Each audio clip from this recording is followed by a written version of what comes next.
السلام عليكم ورحمة الله وبركاته. شمارك فوني كوجمتوتا دعوتوتا عاشا عندك ديرتو أكم جرتان نجاجرة الحمد لله رب العالمين. دعوتوتا كنا فيلوجي جويا جمعة سني كمان الفجر دعوتوتا كنا أكم مرقتان كنا جويا جمعة تيلي جويا كان دبرتون كنا كيسفيون أملا كنا أرجع جويا جمعة كنا أدك تيجي جورا مالف جويا هو الركاني حاجة kami saatti ni fiina hudirraa kaane sontaan qidaamirraa kaane jummaa xiqqoo taatullee rifti sun barbaachisaa nyaatallee yoo dandeenye waan adda ta'e hojjechuuf mokorra jechuudha. Yoo ta'u baatillee waan uummanni jirullee yoo ta'e babbareechine dhiyeessuudhaaf mokorra jummaan duratti goota guddaa qaba waan ta'eef jechuudha. Daawwatta kenna akkuma argitan kana shunkurtii daakee irra kaa'ee jira, gara timaatimii taree jira.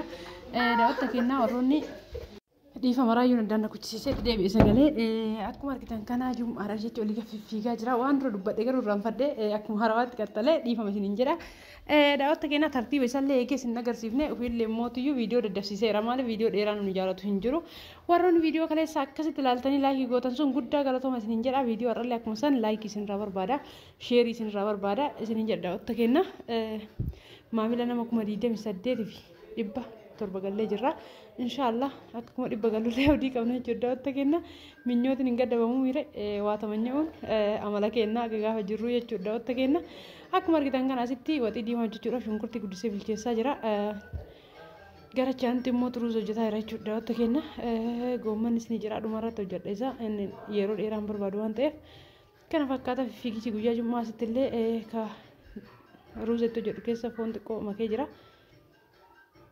Fuula kiyyammoo qasiil dibadhee jira dhiifama isiniin jedha yoo isin dabbarellee akkuma argitan kana tartiiba isaa isin agarsiisuu hin danda'u isiniin jedhee jira. Sababni isaallee viidiyoo ariifachiisuu qaba. Sababni isaallee immoo isinuma akka hin dabbarreef isinumarra akka ture isin akka hin dabbarreef akkuma argitan kana waara qalqaar jedhan ani kuweetitti bakka beekutti baala kanaan jechuudha. Isin biratti maal akka jedhamu natti baala amma ruusa keessa buuse kana baala babal'aa kana jechuudha baala barzaafii jedhanii natti kolfan biyya keenyatti waan qimamoota hedduu qimamoota jira kan hin daakkamne jechuudha keessa buusee jira garuu ariifachiiseera waan ta'eef viidiyoo inni kun qarafaa fi heelidha. Inni mul'achuu dhiisuu danda'a. Qimamiin ruuzaa wanti hin jirre hin jiru Itoophiyaa keessa birri hin jiraanne wanti hin jirre hin jiru garuu baxaam itti guddiidha qimamiin.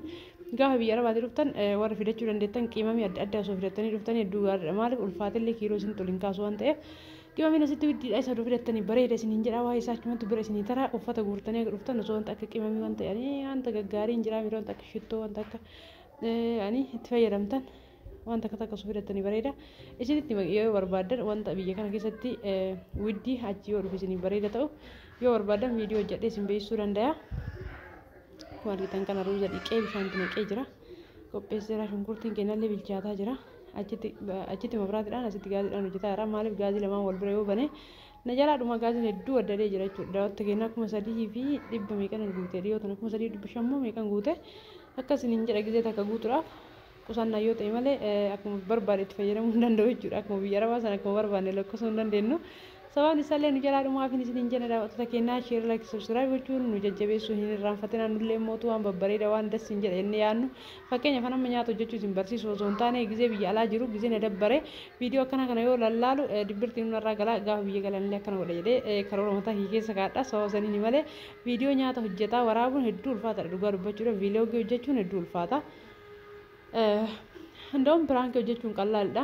Viidiyoo meeshaa hojjechuu fi viiloogii hojjechuu wallaahi baay'ee ulfaata. Warri YouTube hojjetan kamiyyuu ni beekan maaliif viidiyoo meeshaa hojjechuullee meeshaa bakka jiru irraa tartiibessuun yoo viidiyoo hojjettee geesse immoo deebistee rattabuun hedduu ulfaataadha. Waan ummaan meeshaa namaa bituu ulfaataa taasisu keessayyuu viidiyoo hojjechuun hedduu ulfaataadha jechuudha. Daawwatta keenya kana beeytanii isin silaa viidiyoo meeshaan okee laffaanii hojjennu san laayikii gochuu qabdanii iyyuu namni akkasitti wal hubatu hundaafuu kanuma gootaniif kanuma laayikii kanuma sheer gootaniif galatooma isiniin jecha gara fuuldurallee inshaallah waliin waa hedduu laallaa ammamootuyyuu piraankitillee deebinee irraa foozii anti deebitee waan ta'eef anillee hojjechuu karoora qaba.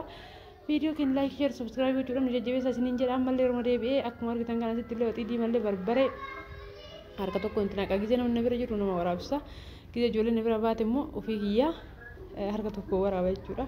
Harka tokko waraabee ture akkuma maammiin dhufnaan isatti kennadhee immoo waliin dha'aa jira barbareen tannas hidhee dabalaa jira.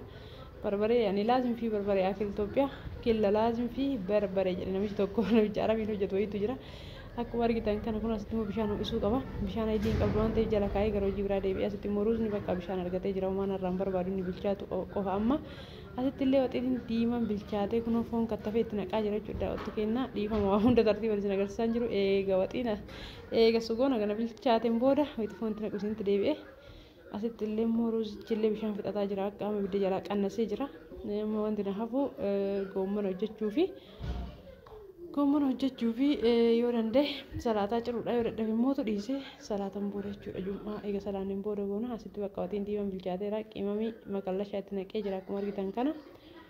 Kaafee dhadhaa bichaadha wanta itti godhu naafu akkuma argitan kana dhadhaa itti naqee kalaas maasalaama irraa buusee waan biraatti hojjedha jechuudha. Wanta kenna share like subscribe godhaa gaafa galtan illee haala kanaan hojjettanii akka fataa ittiin abdii qabna inshallah.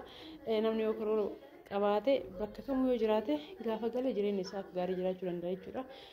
Arra biyya namaatti gubachuun boruu jireenya keessan bareechuuf malee gaabira namaa ta'uu qofaaf miti. Kana jecha jireenya keessan yaada ofii keessan yaada namni isin yaadu waan hin jirreef haga feetanillee birii nama ergitan namni isin galateeffatu hin jiru. Isin birii keessan wal rakkaadhaa jireenya keessan boruu bareechifadhaa isin jechuu barbaada. Akkuma argitan kana maashinni kun wanti isin hin daa'in hin jiru. Goommanallee akka nama harkaan kattafeetti daaka shunkurtillee akka nama harkaan kattafeetti isin daaka maashinni shunkurtii kun wallaahi hedduu waan namatti toludha. Akkuma argitan kana ilaalamee goommana kana osoo harkaan kattafa jedhee yeroo dheeraan irraa fudhata. Maashina kanaan kittiffisa godhee jira jechuudha. Daqiiqaa takka keessatti isin daaka waan isin barbaaddan foon kanaan wajji walitti hojjechuu barbaadeeti goommanallee kunoo akkuma argitan kana eegas kee walitti deebine bilchaataa jira jechuudha. Xabbafamee jira. Kana fakkaata goommana itti galee jira jechuudha. Wanta kenna viidiyoon kiyyoo isin tole laayikii godhaa yoo isin tole viidiyoon akkana kun yoo isin tole immoo akka yeroo hedduu isin hojjedhuuf na jajjabeessa isin jedha. Wanta kenna goommanni kennallee bilchaatee amma kushiinaa walwalli goonee baanee ofillee dhiqannee jechuudha. Wanta kenna akkuma argitan kana kushiinaa walawwalaa jira. Xumuree jira jechuudha. Hundaa waan gara tokko deddeebiseera. Rayyaan immoo dhiisii bakka dhiisii ga'e jedhee nama maara jechuudha. Jum'aa deemna dheena muddaara inni hin deemna qo'e jedhaan kaan immoo gizee deebi'ellee anuma dabbara waan ta'eef hooziyallee meeshaan asirraa gadi itti hojjanne dhiqaarti waan ta'eef geessuu qabna wal bira haala kanaaf fiigichatti jira jechuudha. Wanta kenna wanti tokko haga fedhe nyaanni mi'aa yoo jiraate manni qulqullina hin qabaatin ani garuu gara kiyyaa dastan jedhu haga fedhe osoo nyaanni fedhe jiraate manni qulqullina qabaachuun dirqama. Dubartii ta'ee namni kan hin beekne hin jiru namni hunduyyuu manni yoo bareede waan hunduutti bareeda jechuudha. Kan isin hunduu ni beektanii akkuma argitan kana kunoo dhiqannee xumurannee kaanee ijoollee wajjin gara Jum'aa gadi reeganu karra keenya nutti dhufee wajji deeme akkuma argitan kana gara Jum'aa deemnee irra jechuudha. Rabbiin nurraa haa jaalatu inshallah. Egas immoo gizee deemnu kadir viidiyoon seenne gizee gallu immoo kun haala kanaan kadir rayyuu baatee haala kanaan wajjin galle dadhabnee irraa aduuna duumitti gizee gallu kana dadhabnee turre daawwattoota keenya haala kanaan alhamdulillahi rabbil aalamiin Jum'aarraa haala kanaan maatii guutuudhaan deemnee salaannee jira jechuudha. Guyyaa tokko yoo biizii taanu ani faanii hafa jechuudha. Har'a garuu nafni alhamdulillahi inshallah nama torban deemee salaatu rabbiin haa taasisu. Akkuma argitan kana eega deebi'e immoo kushiinaan qulqulluudha wanti hundi qophaa'ee jira waan ta'eef kallattimaan gara isaaniitti baasutti jira jechuudha. Wanta kennaa kun akkuma argitan kana waa hundaayyuu isaaniitti irraa qaqannasaa jira. Kana fakkaata isiniin jedha Jum'aan keenya karraa daawwatta keenya yoo isin tole viidiyoo laayikii gochuudhaan na jajjabeessaa. Inshallah Jum'aa torbaanii walitti rabbi nama deebi'u haa taasisu torbaaniin Jum'aa nama walitti deebi'u haa taasisu. Viidiyoo biraatiin immoo walitti deebina guyyaarraayyuu. Akkuma argitan kana saalonni afni asitti nyaachuunna guuraa jira jechuudha. Gara asitti gara saaloniititti viidiyoo ispiid godheeti malee akkatti fiigicha haylii qabaadhee fiigaa hin jiru. Garuu immoo viidiyoo ispiid irra galcheera maaliif isinillee akka isin hin dheeranneef asitti immoo hababii murutti jira. Hababii irraa muree gara firiijii galchee jira. Kan immoo hafee kana ni kattafna jechuudha daawwattoota keenya.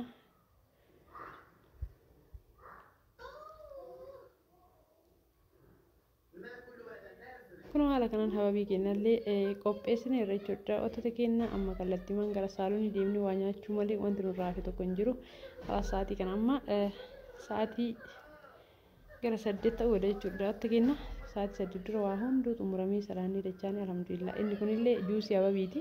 Ganama hojjedhee firiijii kaa'ee hedduu bareeda. Hedduudhas nama jedha ani jaaladha garuu gara kiyya kunoo haala kanaan dhiyeessinee firdollee na gargaaraa jirti.